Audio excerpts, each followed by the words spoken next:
Hemophilia is a hereditary blood disorder where my blood is missing a specific component or factor that most people would have.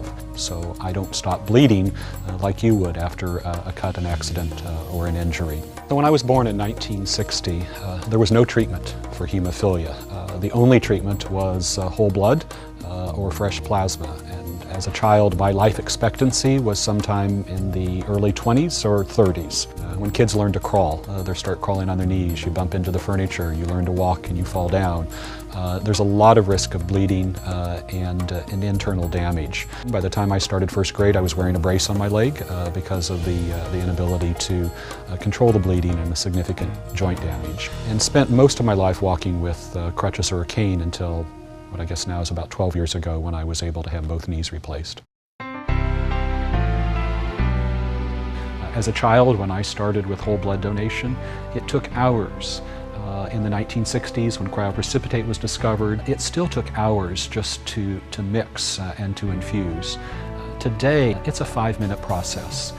I can do it in the morning when I'm getting up. I brush my teeth, I make my coffee, I can infuse my medicine, and I don't have to worry about my hemophilia during the day.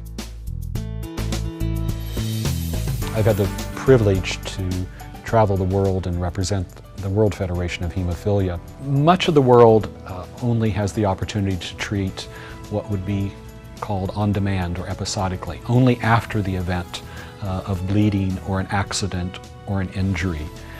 And then it really becomes a matter of how quickly can you treat after the accident. We know that the damage that occurs with each bleed is cumulative. So the goal really is to prevent the bleeds. Ultimately, we want to cure the disease, but until that time, it requires frequent infusions.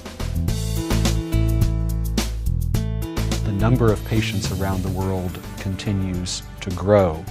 So the importance of each blood donation is almost exponentially more important. It is becoming a globally interconnected world, and a plasma donation from a local community blood center really becomes a global gift.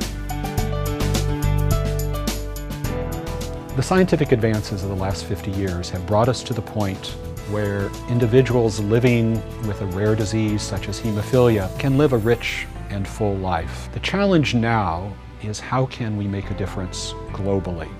If we have a willingness to work together, we're going to make that world a difference. And the kinds of changes that we see in the next 50 years are really impossible to imagine. When I have the opportunity to talk directly and individually with blood and plasma donors, the first thing I say is thank you. If it wasn't for them, if it wasn't for their generosity, I wouldn't be here today. It is an incredible gift that is changing the lives for people evermore in every corner of the world.